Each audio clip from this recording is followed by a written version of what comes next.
And so we are pleased to have Dr. Jose Maria Pons Ortega to give us a presentation. But before he does that, I would give an introduction and then take over. So Dr. Jose Maria Pons Ortega got his PhD and Masters in Chemical Engineering from the Calella Institute of Technology in Mexico in 2019 and 2009 and 2003, respectively. He was a postdoctoral researcher at Texas A&M University from 2021 to 2020, from 2011 to 2012, and a visiting scholar at Carnegie Mellon University from 2006 to 2007. Dr. Pons Ortega has been a full professor at the Universidad Michoacana de San Nicolás de Hidalgo in Mexico since 2012, and he is a member of the National Research System of Mexico, Level 3. The research interest of Dr. Pons Ortega is in the areas of energy planning and optimization, sustainable energy transition, water-energy-food nexus, process integration, waste heat recovery, and sustainable production and consumption. Dr. Pons Ortega has published more than 300 research papers, 3 books, and more than 50 chapters of books. He also has supervised 30 PhD and 50 master graduate students. He also has 15 funded research projects for the US for about $1 million. Dr. Pons Ortega is subject editor of the journal Sustainable Production and Consumption, and Dr. Pons Ortega is a member of the editorial board of the journal Clean Energy Technologies and Environmental Policy and Process Integration and Optimization for Sustainability. Let's welcome Dr. Pons Ortega. Thank you very much for the introduction. Thanks a lot for attending this seminar. First, I want to thank Professor Fenty because of this invitation. I recognize Professor Fenty from Cornell as a top professor in the process systems engineering area. So thank you, Professor Fenty, for this invitation. I am from a city in Mexico. Its name is Morelia. Morelia is in the state of Michoacán. We are located near to the central part of the country and near to the western part. So in Morelia, we have near to this region several interesting places. So we have beaches, lakes, rivers, mountains, and also in Morelia there is an interesting place called the Monarch Butterfly Sanctuary. This is a place where in few months of the year there are a lot of butterflies in the trees. I know that that these butterflies arrive to Morelia from Canada, maybe near here, and stay there. So I am from the university called Universidad Michoacana, but this was founded several years ago as the name of San Nicolas College. So right now my university is quite different, and the name remains as the part of the San Nicolas College. So my research area is in the area of process systems engineering. In this area, we try to develop mathematical models to the proper use of resources inside of the industry. So, in order to obtain the better use of resources in the industry, we have to optimize the used resource as well as considering all the units in a given process and considering the optimization of the operating conditions, the flow rates, the existence of some units, and this way, in this case, I have presented a solar-grade silicon refinery. But to produce this solar-grade silicon, we have a lot of options. For example, this one, or we can have different options like the ones presented here. So in order to obtain the optimal solution of this problem, we can optimize not only the operating condition of the process units involved, but also the existence of some units in order to optimize the structural configuration of the flushing. So this yields something that we call a superstructure. In a superstructure, we have several resources that can be used to satisfy some needs.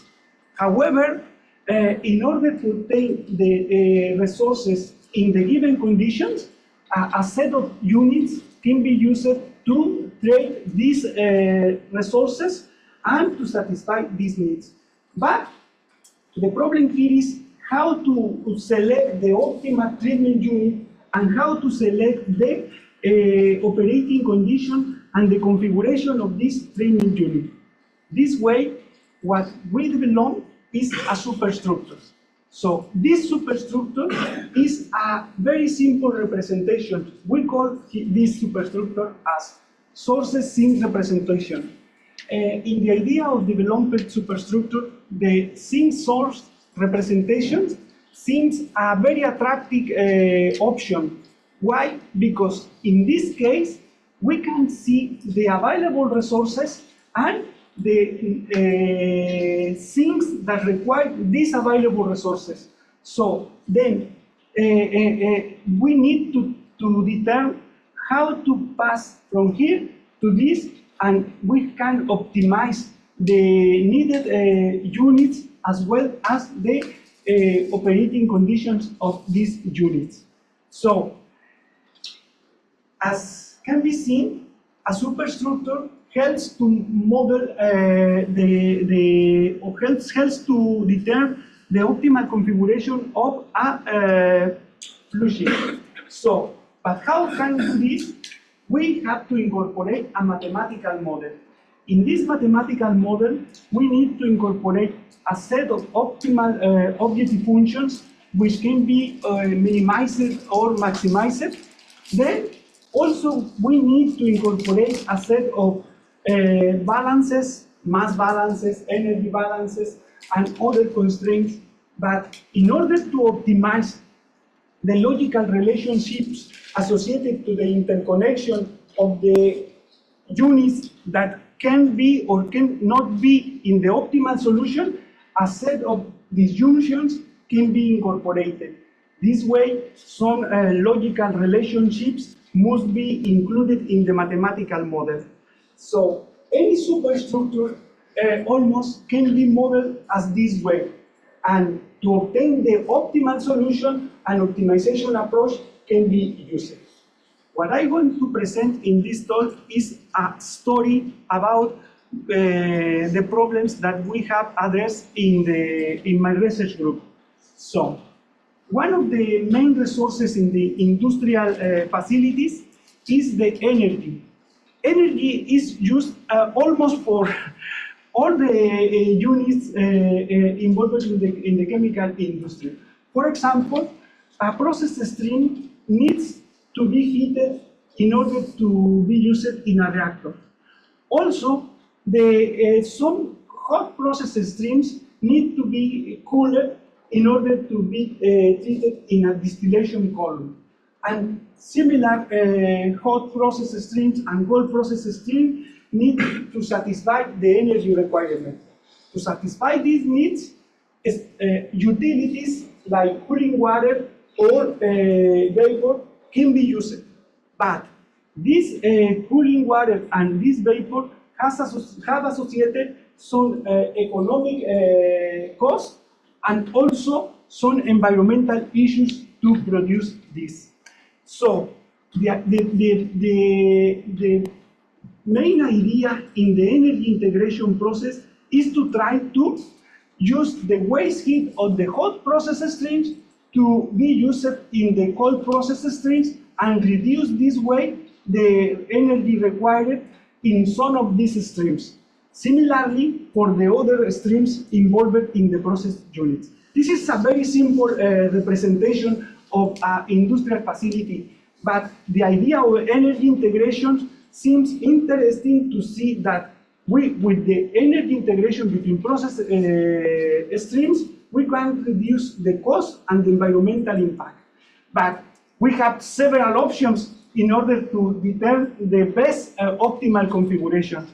So, similarly, mass integration is another option for the proper use of resources in the chemical industry. For example, here, this unit needs water with a given quality, also this unit, and after the process is carried out, wastewater is produced. So, the idea of mass integration in order to reduce the water consumption is to try to recycle and reduce the wastewater to satisfy the needs, and this way reduce the freshwater consumption and the total wastewater discharge to the environment. So this is the idea of water integration inside the industrial facilities. First, I'm going to present here some ideas about the energy integration. This work was done a few years ago, where we use a superstructure called the state waste representation. In this way, this is only a representation for two hot process streams and two cold process streams. And the idea is to try to determine the optimal energy integration between this cold and hot process stream. This way, determine which of these units must be exist in the optimal solution and how this must be integrated in the overall process.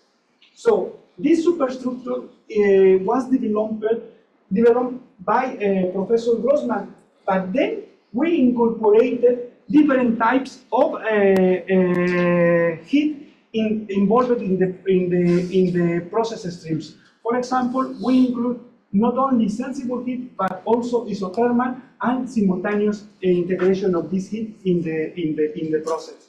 So what we found here is that we can obtain solutions that the one presented here. There are some heat exchangers that require to exchange not only one type of heat, but also different types of heat like these exchangers. Then, one important point here is how to incorporate the detailed design of the heat exchanger units. This is very important because the detailed design of the heat exchanger units impacts the thermohydraulic of the process, and so the cost associated to the heat exchanger units as well as the cost of the pumping is considered simultaneously. We developed a mathematical optimization based on genetic algorithms in order to obtain better solutions considering the detailed design of the involved units. So the contribution here is that we can obtain simultaneously the optimal design of the heat exchanger units involved in the process. Then we can incorporate the idea of retrofitting. This is heat exchanger units that are installed in the industrial facilities. We can optimize these existing units in order to obtain the optimal retrofit configuration. This case is very important because this yields different superstructure like the one presented before.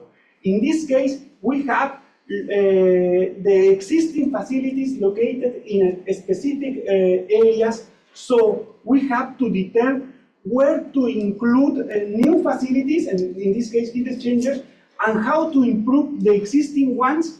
And the main idea is based on to determine the reconfiguration of the pipes involved in order to obtain the retrofitted optimal configuration. So, based on the mathematical optimization and only considering economic aspects, a retrofitted configuration like this can be obtained for this type of representation. But the useful of these approaches can be better if we consider the interplant integration. It means when we only consider the things that happen in a given plant, the benefits for considering energy integration are limited, but when we consider simultaneously different plants, the benefits can be better. So first, my former student, Eusil Rubio Castro, considers the idea of optimizing the use of cooling water in the waste heat recovery system. So in this case, the superstructure considers several cooling towers, and the optimization consists in determining the optimal configuration as well as the operating condition and the optimal designs of these cooling towers. So the idea here is that usually only one cooling tower has been considered. However, sometimes different cooling towers integrated to the system can be better than the only one cooling tower. So, one important point is the waste heat. The waste heat is heat at low temperature. So, how can we incorporate this waste heat in the energy integration process and to produce another product? We consider here the idea of the organic Rankine cycle integrated to the energy integration for the waste heat recovery. The organic Rankine cycle helps to recover this waste heat because this can produce electricity with heat at low temperature. So we can optimize this system and to obtain solutions where the waste heat for the process stream can be used to produce additional electric energy. And then this, my former students, Brígido Jesus, consider also the idea of a interplant waste heat recovery. So the idea here is to consider simultaneously different plants with different process streams that can exchange heat inside the same plant or between the plants considered. I have here a superstructure for 2 plants, but this is available to produce for any plant. So also a waste heat recovery facility based on the organic Rankine cycle can be incorporated to each plant, or a shared facility that can be shared between the considered plant also can be considered. So this type of waste heat recovery usually yields solutions where a central facility can produce better solutions than the isolated facilities.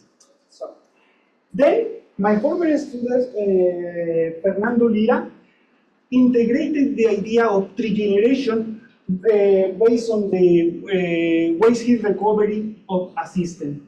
In the trigeneration, we only consider one resource to produce 3 products. In this case, we consider electricity, refrigeration, as well as heating. So we incorporated heat a steam Rankine cycle that produced this electricity, and the waste heat of this steam Rankine cycle can be used in the absorption refrigeration cycle to produce refrigeration, and also the integration of a given process stream can be used in the integrated organic Rankine cycle.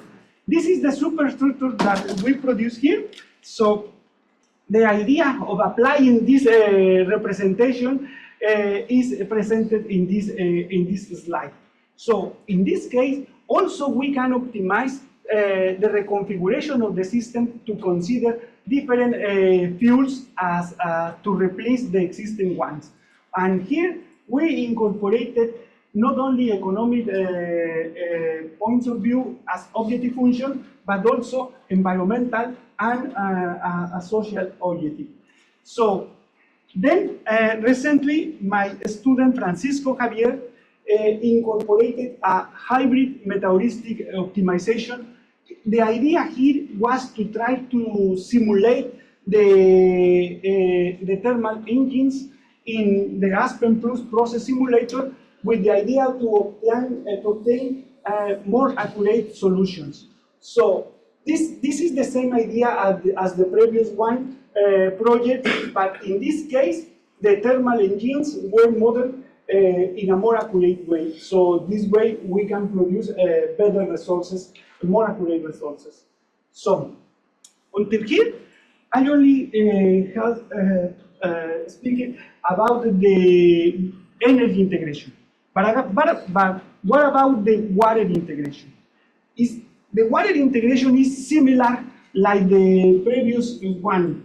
So in the water integration, we have several wastewater streams available with given qualities and quantities. So also we have several process units that require water with given characteristics. So in order to satisfy these quality and quantity constraints for water, we can use fresh water or the wastewater.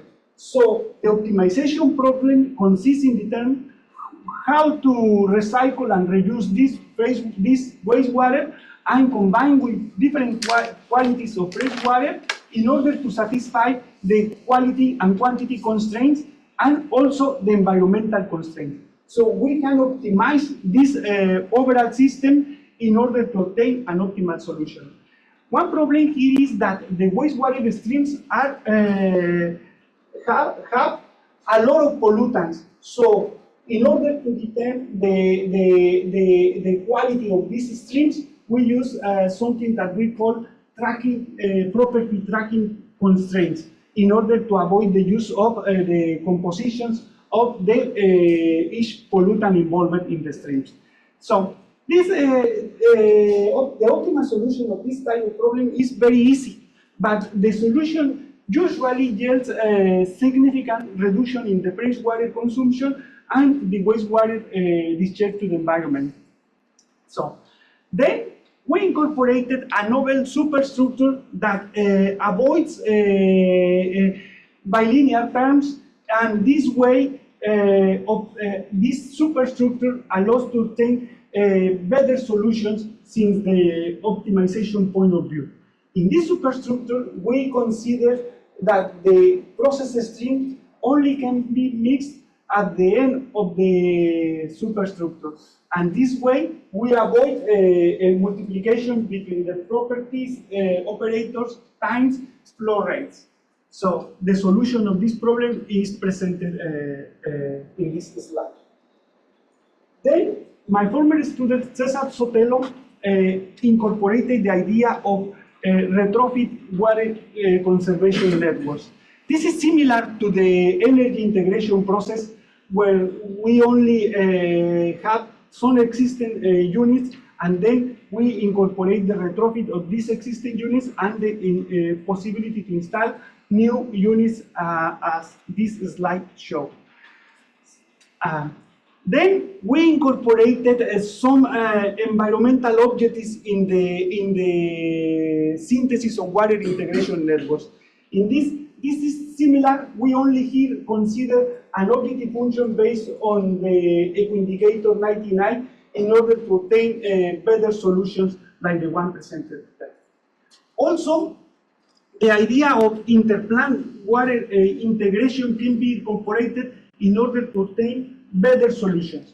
In this case, several plants can be considered and can be integrated inside the facility, or a central facility can be used and incorporated in order to treat the wastewater streams and recycle to the different plants or to satisfy the environmental constraints. This type of problem usually yields a lot of bilinear terms, and we have to develop a proper global optimization approach in order to obtain a solution for this type of problems. But right now, I think that it is not so complicated to solve this type of problems. Recently, my former student, Jacqueline, incorporated the idea of fairness in the water integration inside an eco-industrial park. This is very important because when we consider several plants, usually when we consider only as objective function the overall economic point of view, some of the plans have good solutions, but others not.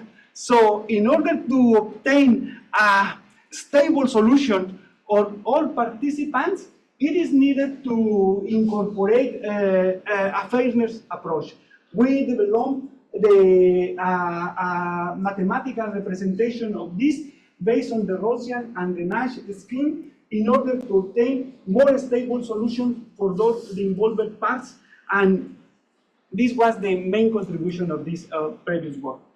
Similarly, my former student Luis Germán incorporated the idea of optimizing the treatment units based on a simulation of Aspen Plus in order to obtain more accurate solutions, and incorporated this way in the, this was for the wastewater reuse in the hydraulic fracturing process, but this can be incorporated to any wastewater network. So, until here, I have presented some ideas that my research group is working in process industry. But recently, my research group is addressing the problem of the water energy food nexus, but at a macroscopic point of view. This way, this is a very important problem because water is used to produce electricity, energy. See? A lot of water is used to produce food. Agriculture is a huge user of water, and it is needed also energy to produce food and storage, transport, etc. So, and to produce food, also it is needed land, and the environment is involved in this nexus. So, if in a macroscopic point of view, if we optimize the use of water, leaving aside the energy and food interrelationships, it yields unstable solutions. Similarly, if we focus on energy or only input. So my interest is how to model in a macroscopic region the use, production, and for the sustainable, to obtain a sustainable solution in the nexus. So the first work that was developed by my former student Ramon Gonzalez was to extend the ideas of energy and water integration inside industrial facilities, but now in a macroscopic region.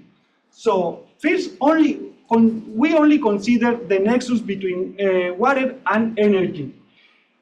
Our interest was because in Mexico, in the US, we have different regions with water scarcity, and many problems. In particular, the northwestern part of the country, this is called the state of Sonora.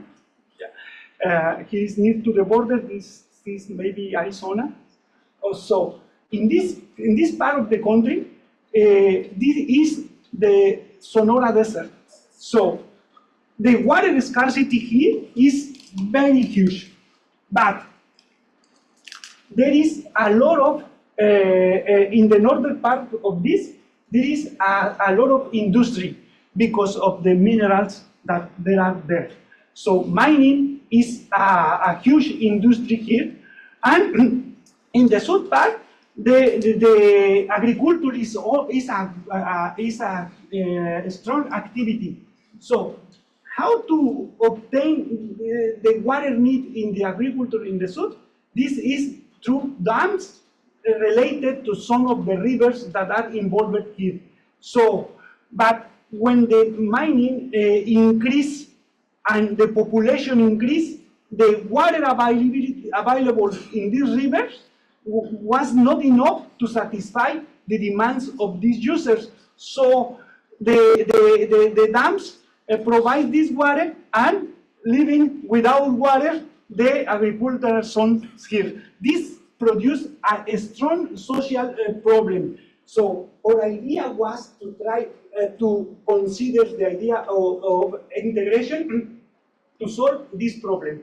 So there are some steam power plants located near to the sea in that region. So we consider the idea of incorporating seawater desalination here, but using waste heat from these steam power plants, and to redistribute the water for the different users through this superstructure.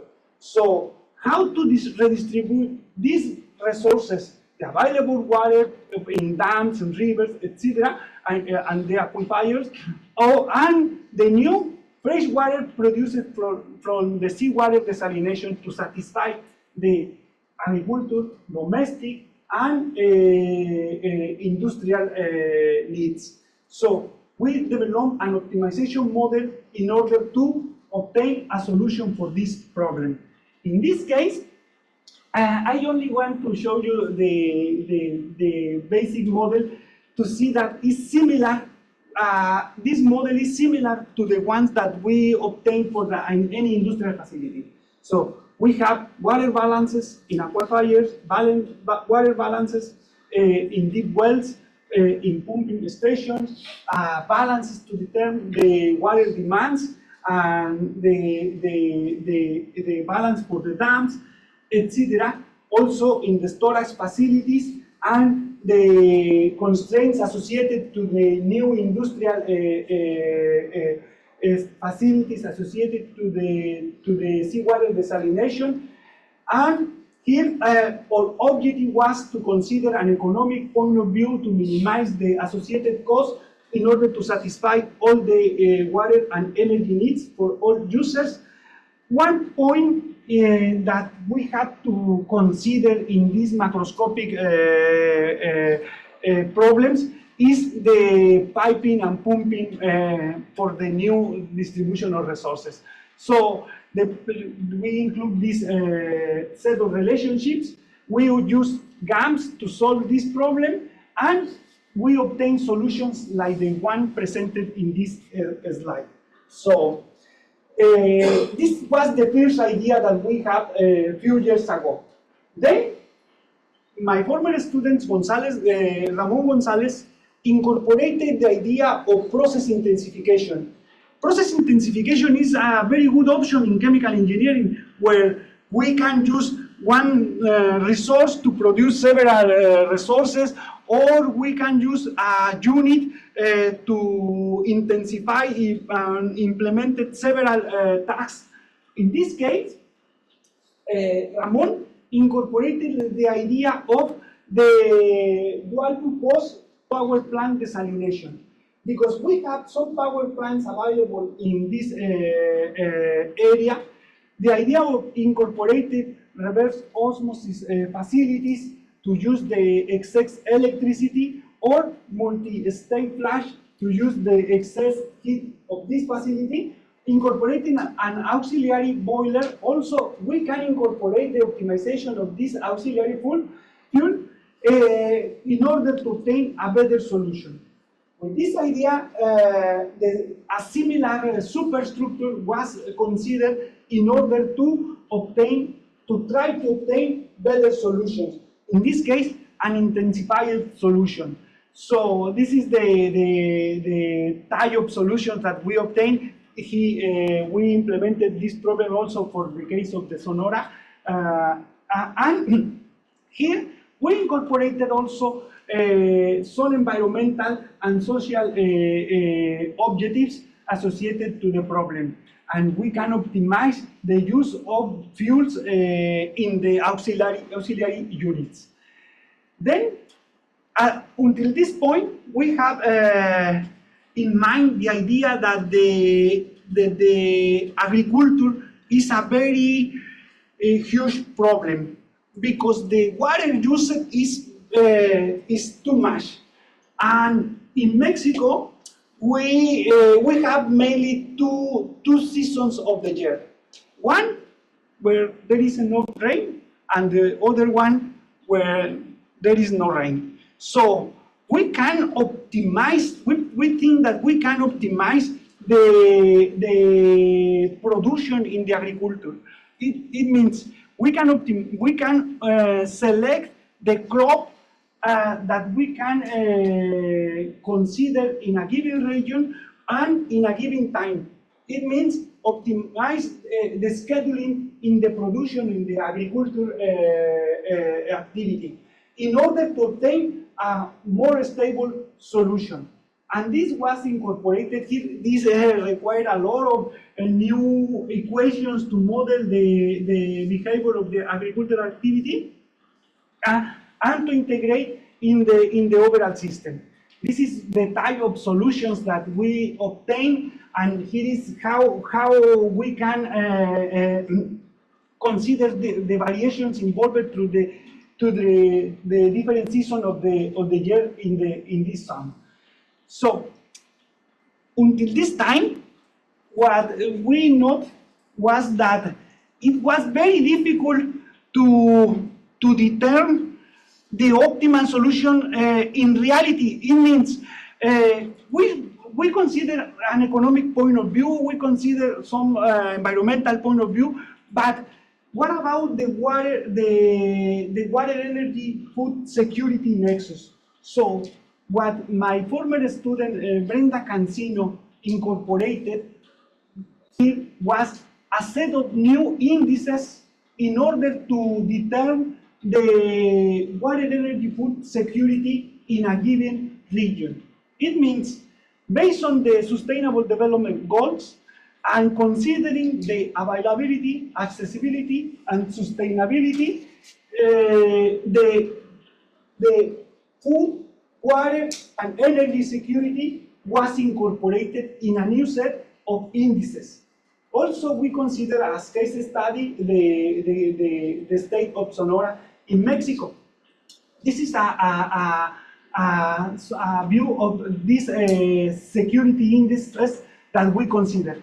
So here we do not incorporate an optimization model. We incorporated only data to determine how a region is based on these security indices. And here we can see how these indices evolve through the time. Then my students, Chate Geraldine, incorporated these indices in an optimization problem in order to optimize the overall system, where a new objective was to consider the water energy food security nexus indices together with the economic and environmental objectives. This Chate developed this superstructure, incorporated also new source of water and new technologies to produce energy and the improved food technologies. So this is some of the solutions that Chate have obtained. One of the problems here is that the population behavior is very important. So because the indices, the water energy food nexus indices, sometimes yield a solution, a good solution, since the point of view of the security index, but the stakeholders involved cannot be interested in that solution. So if we want to direct the solution to a sustainable, from a sustainable point of view, we incorporated the idea of the machine law in order to determine the scheme of incentives needed, optimizing these incentives to determine the more stable solution for all the involved parts in the water energy food nexus in a given region. So similarly, in this case, Sveidi also addressed the problem of the Sonora Desert, and she determined the needed incentives here. Also, we can incorporate a multi-stakeholder approach based on alliance in order to determine the more stable solutions. Here, we try to identify how the involved parts might cooperate in order to obtain the better solution of a given problem. So, similarly, another of my students, Alma Yunuen, tried to determine some security indices for a bigger region. So the idea here was to try to identify with these new indices for the water energy food nexus, how a country, for example, behaves through the time in terms of the water energy food nexus. These are all the states of Mexico, and based on a color map, we can identify how the pandemic affects the water energy food nexus security indices in Mexico. But then Yunuen incorporated the Human Development Index in order to obtain better solutions, better indices that reflects what real is happening in the country. So, with these new indices, also Yunuen incorporated this to other parts of the world, in this case, for the case of Spain. So, recently, and at least, my student Alma Yunuen incorporated a topology country framework for identify and to evaluate the sustainable development progress based on the food waste reduction. So in this case, she implemented a clustering approach and tried to identify how these indicators behave through the time in around the world. This is my research group. The work that I have presented was developed by these students and former students right now. And I just want to finalize my talk saying thank you very much for your attention, and muchas gracias. Thank you very much, Jose, for the presentation. Are there any questions from the audience? So, I mean, there's a basic tension between economics and environmental quality. You know, that you come up with this, who wants it? Okay, mining companies don't want to know that they should treat their wastewater. You know, so what does it say? Who actually uses this? Yeah. It's a very good question, because the company wants water, and how to integrate this company in the overall system. I think that the government should be the coordinator about this. Because does the government set standards? Yeah. And do they actually see if they're applied? You know, are they strict? Yes, I think that this is the idea. The government should do this. But it's not easy.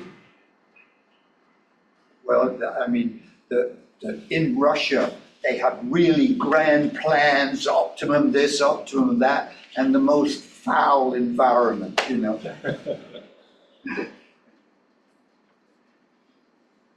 Any other questions from the audience?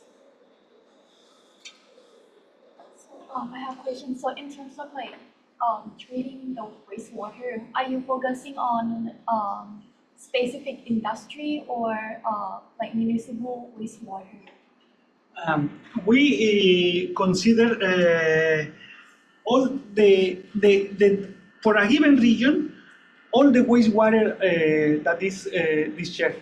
So municipal wastewater in a part, and industrial wastewater as a part in a different place of this.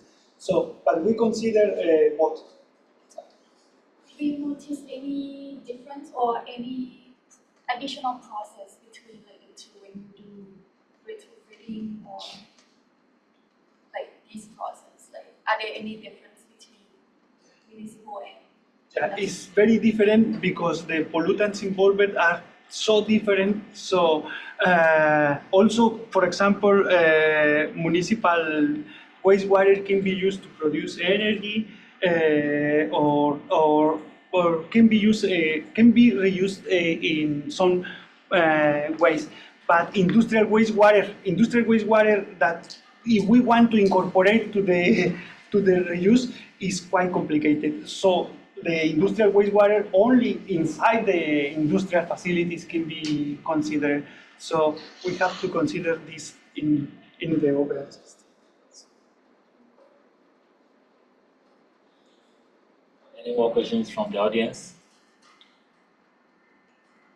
I think I want to ask a question that is quite similar to what Professor actually mentioned as well. I was curious, like, when it comes to like planning for water, for instance, I wonder if there could be some sort of sensitive analysis that can be done to see, like, if let's say the mining industry decides to violate their consumption, then what would happen to the whole system? This is a very good question. So we need to consider this also. We haven't done. So we can implement like a sensitive analysis or to determine a robust solution. So I think that this is a problem that we should address in the future, because how to determine I don't know what happened if it does not happen. So we need to incorporate this idea, I think.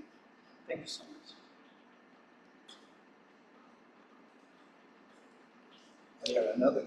So in your map of the world, you had North America as highly sustainable. Seems that's a bit of a stretch. And so what sense do you think that we are sustainable? This is only compared to the others. But we here only use the data available for recycling, because in other parts of the world, recycling for waste food is not. There is not. So this is because of the others, not because of it is good. So it's a sort of narrow criterion that you're measuring, not, okay, Yeah, that's good. yeah.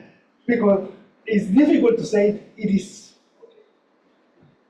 Thank you so much.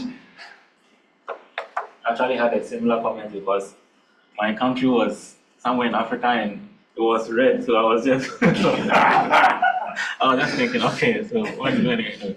So thanks for the clarification. Any more questions from the audience?